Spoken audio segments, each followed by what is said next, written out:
My name is Arthur Finch, and I used to be an urban explorer. Emphasis on used to be.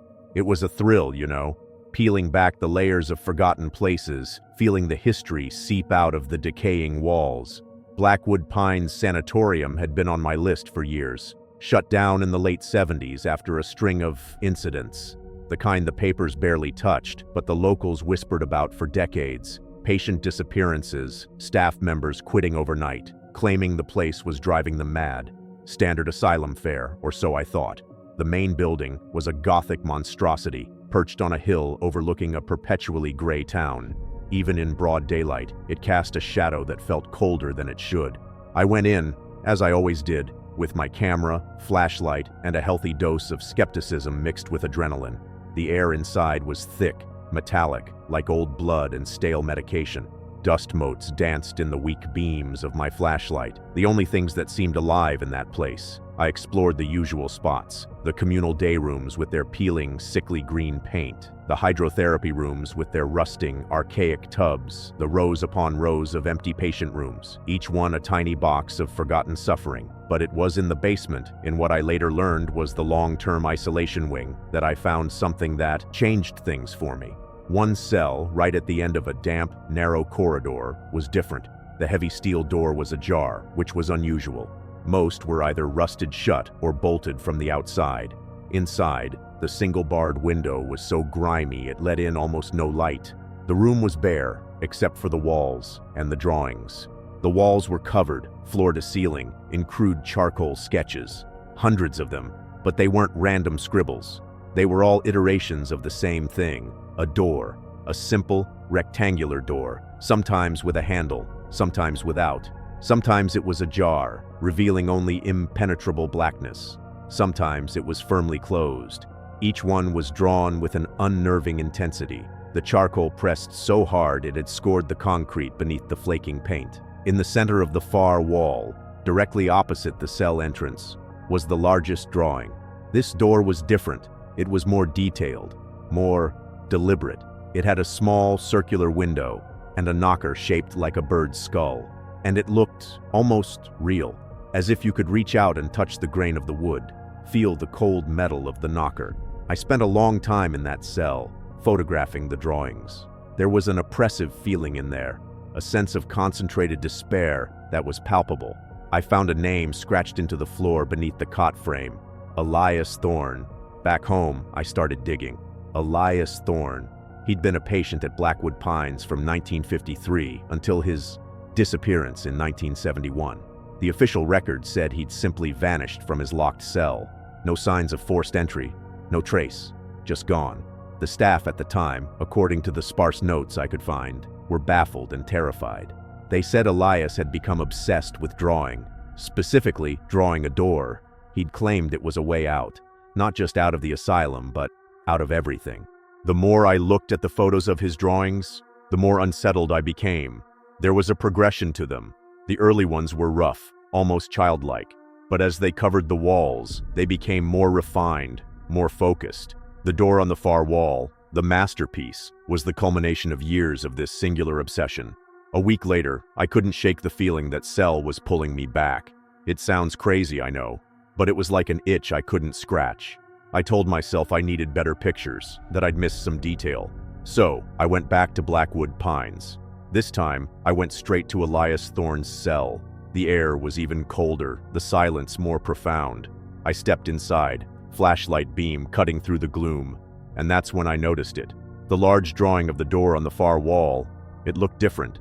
The charcoal seemed darker, fresher, and the small circular window in the drawing, I could have sworn it wasn't just blackness anymore.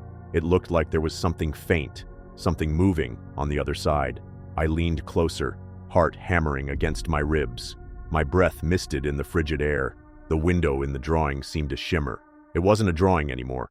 It was deeper than the wall. I reached out a hand, slowly, hesitantly. My fingertips touched the cold, rough concrete, then the charcoal. But as I traced the outline of the drawn window, my finger dipped, just a fraction of an inch, into a coldness that was absolute. Panic, cold and sharp, lanced through me. I snatched my hand back, but the image of that slight indentation, that impossible depth, was seared into my mind. I started taking photos frantically, but my hands were shaking so badly that most of them were blurred. I backed out of the cell, a primal urge to flee screaming in my head. As I stumbled back down the corridor, I glanced back. For a split second, I saw it. Or I thought I saw it. The heavy steel door to Elias Thorne's cell, the real door, began to swing slowly inward, as if someone, or something, was pushing it open from the inside. But there was no one there. There couldn't be. I didn't stop running until I was back in my car, engine roaring, tires spitting gravel.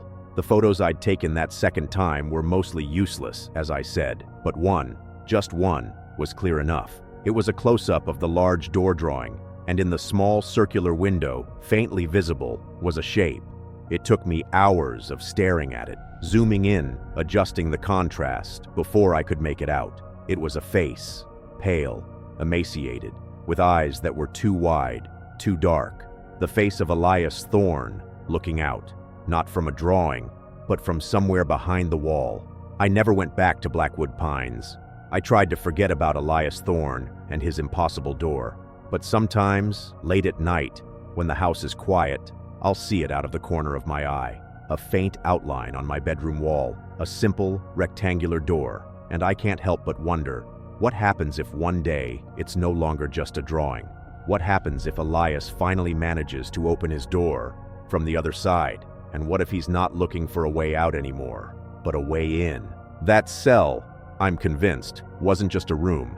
It was a canvas for a mind so desperate to escape its confines that it found a way to bend reality itself. He didn't just draw a door, he willed it into existence, a psychic bleed-through onto the very fabric of the asylum. And the asylum, it let him. It probably even helped. Those places, they have a way of nurturing the darkness. I still have the photograph, the one with his face. Sometimes I think I can see it changing, the expression shifting. It's a constant reminder. Some doors are best left unopened, some are best left undrawn.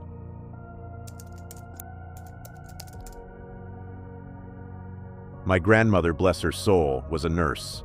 A proper, old-school, starched uniform kind of nurse. She worked for over 40 years, and most of that time was spent at the county-run Oakhaven Psychiatric Hospital. It wasn't one of those grand Gothic asylums you see in movies. Oakhaven was a sprawling, low-slung series of brick buildings. Functional, grim, and always overcrowded. She rarely spoke about her work. "It's not for polite conversation, dear," she'd say.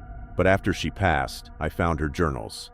Boxes of them. And tucked away in one, filled with entries from the early 1960s, was the story of Ward 7. Ward 7 wasn't like the other wards. According to Grandma's spidery handwriting, it was reserved for patients with unique communicative disorders, not just mutism or schizophrenia with disorganized speech.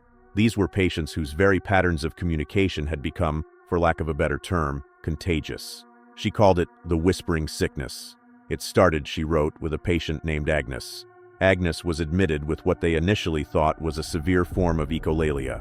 She would repeat words and phrases she heard, but always in a whisper and always slightly distorted, imbued with a strange, sorrowful cadence. Within weeks, other patients on her ward, even those who had previously been vocal, started exhibiting the same symptoms. They'd fall silent, then begin to whisper. First, Agnes's phrases, then their own, all with that same haunting, melodic lilt. The doctors were stumped. They ran tests, tried different medications. Nothing worked. The whispering spread. It wasn't just imitation. It was as if the very act of hearing it, of being exposed to it, rewired something in the brain.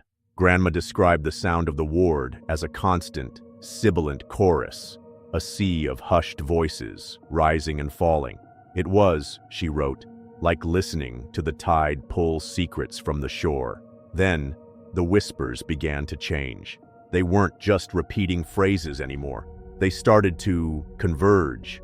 Patients would whisper the same disjointed sentences, the same unsettling observations, at the exact same time. The cracks in the ceiling are smiling. He's in the corner, the man with no shadow. The medicine tastes like spiders. Grandma wrote that the uncanny synchronicity was deeply unnerving. It was as if a single, hidden consciousness was beginning to emerge through them. The staff weren't immune. Nurses, orderlies, Even one of the junior doctors started reporting headaches, a persistent ringing in their ears, and an overwhelming urge to whisper. Some would catch themselves doing it, repeating the same strange phrases the patients uttered.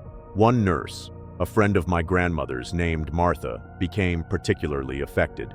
Martha had always been a cheerful, talkative woman, but gradually she grew quiet, withdrawn. Grandma would find her staring blankly at walls, her lips moving silently.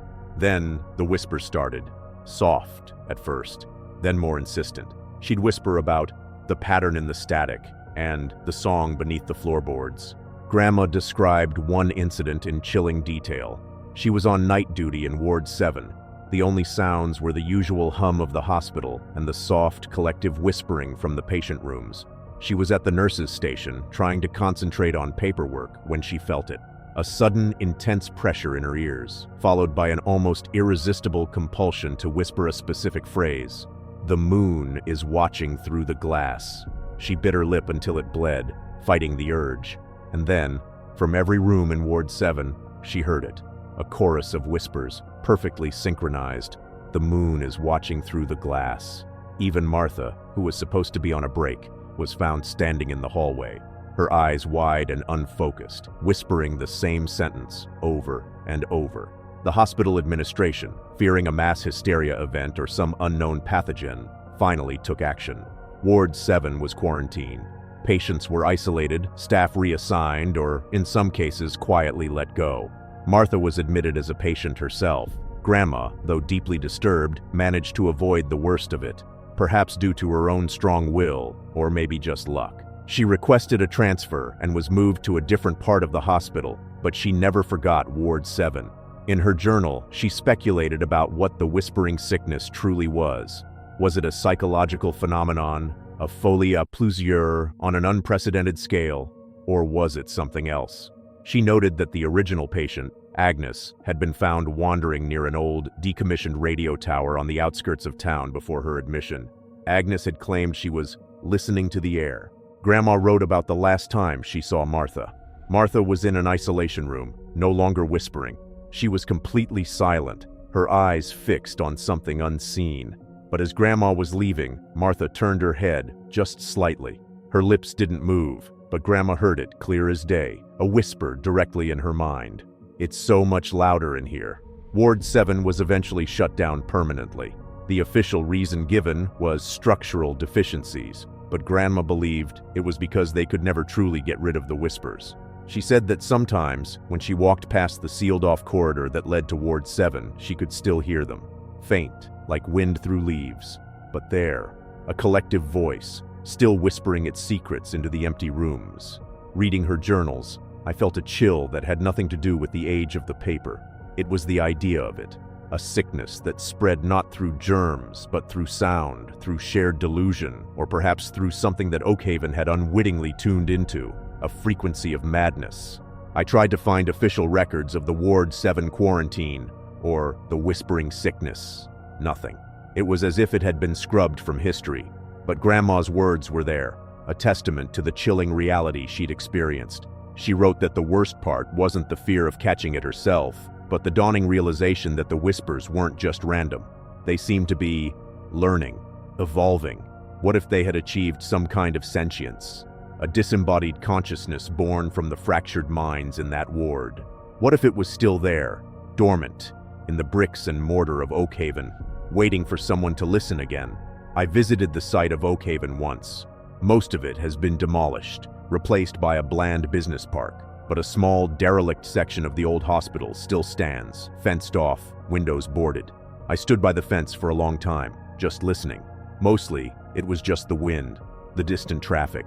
But for a fleeting moment, just as I was about to leave, I thought I heard it. A faint, sibilant sigh, like 1,000 voices exhaling at once. It could have been anything. My imagination, probably. But I didn't stay to find out. Some silences, you learn, are filled with things you don't want to hear. The whispering sickness of Ward 7 taught my grandmother that, and her journals taught me.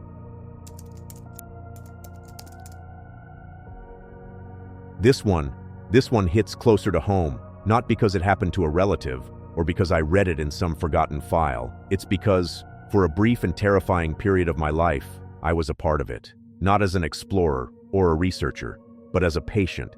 I won't bore you with the details of why I ended up at St. Augustine's Institute for Psychological Wellness. Let's just say life had thrown me a few too many curveballs, and my coping mechanisms had spectacularly failed. St. Augustine's wasn't an old, crumbling asylum. It was modern, sleek, all glass and calming pastel colors.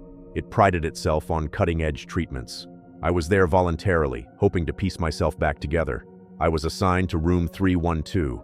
Dr. Alistair Finch, no relation ironically, though the shared name was an early point of odd connection for me, was the lead psychiatrist on my wing. He was charismatic, brilliant, and a proponent of a new experimental therapy he called luminance exposure. The theory, as he explained it in his soothing, confident baritone, was that trauma created shadows on the psyche. Luminance exposure aimed to, quite literally, flood these shadows with a tailored frequency of light and subliminal sound, effectively dissolving the traumatic memory, or at least its emotional sting. It sounded promising. God, I wanted it to work. I was tired of the replays in my head, the anxiety that clung to me like a second skin. The treatment room was stark white, dominated by a chair that looked like something out of a sci-fi movie, and a complex array of light emitters. The sessions were disorienting. Bright, flashing lights, a low thrumming sound that vibrated through your bones. Afterwards, I'd feel drained, but lighter. The sharp edges of my worst memories seemed softer, blurred. But then came the nights.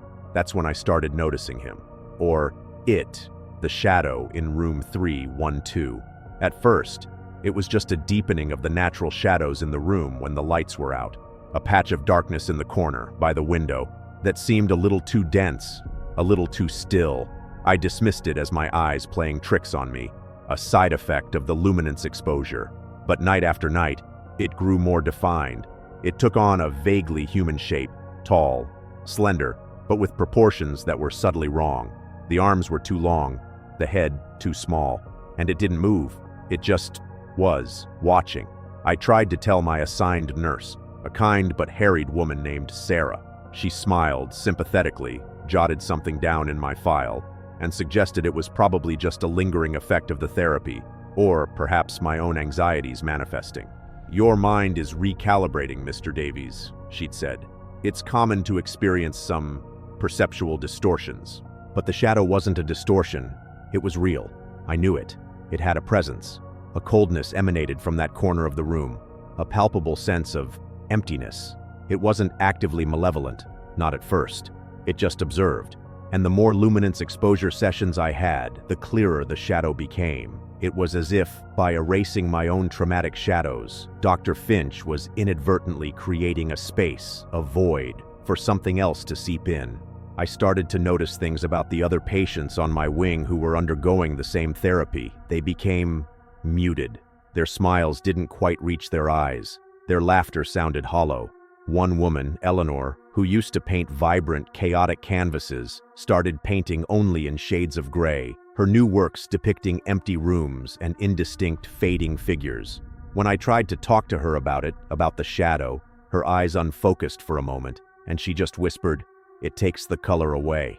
I became obsessed with the shadow. I'd spend hours awake at night, staring at it, trying to discern any detail. It had no face, no features. It was pure, concentrated absence, and I started to feel drained. Not just tired from lack of sleep, but hollowed out. My own memories, not just the traumatic ones, but everyday recollections, happy moments. They were becoming fuzzy, indistinct, like old photographs left out in the sun. The real turning point came during one of my sessions with Dr. Finch. I was trying, desperately, to make him understand about the shadow, about the hollowness. He listened patiently, then steepled his fingers. "Arthur," he said, using my first name, which he rarely did, "the therapy is designed to remove negative imprints. What you're describing sounds like success. The absence of pain, the emptiness is simply the space where the trauma used to be." But then he said something that froze my blood. "Think of it like this," he continued, his eyes gleaming with an almost fervent light. "We are tidying up the room of your mind. Sometimes, when you clear out enough clutter, you find the room isn't empty after all. It simply makes space for something new to arrive, something that was perhaps always there, waiting for an invitation, for a clean, empty space. An invitation. The words echoed in my mind. Was that what the luminance exposure was doing? Not just erasing trauma, but wiping the slate so clean that it became a beacon for something else? That night, the shadow in room 312 was different. It was darker, somehow more substantial, and it had moved. It was no longer in the corner. It was closer to my bed. I could feel its oppressive emptiness more intensely than ever. I lay there, paralyzed by a fear so profound it was almost physical.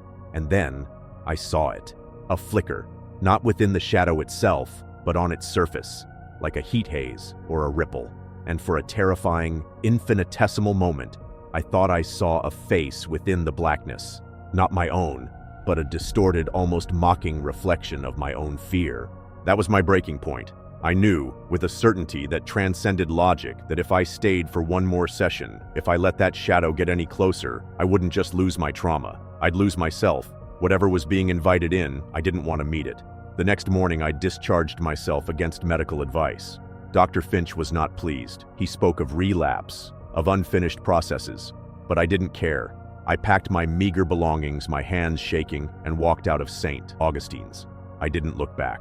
The first few weeks were hard. The world felt too bright, too loud, and the hollowness lingered. But slowly, painstakingly, I started to rebuild. I sought out conventional therapy, the slow, hard work of talking and understanding, not erasing. I don't see the shadow anymore. Not in my room, at least.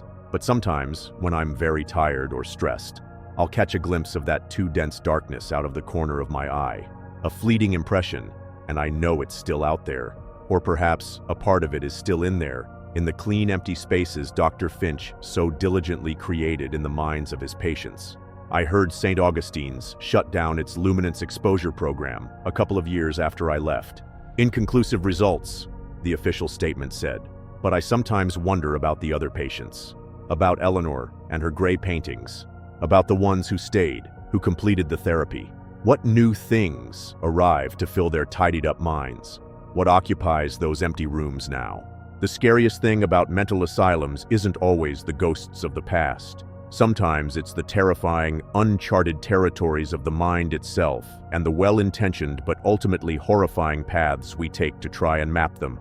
Dr. Finch thought he was bringing light, but he was just creating a more profound kind of darkness, a darkness that had a shape and a hunger, and it lived in room 312.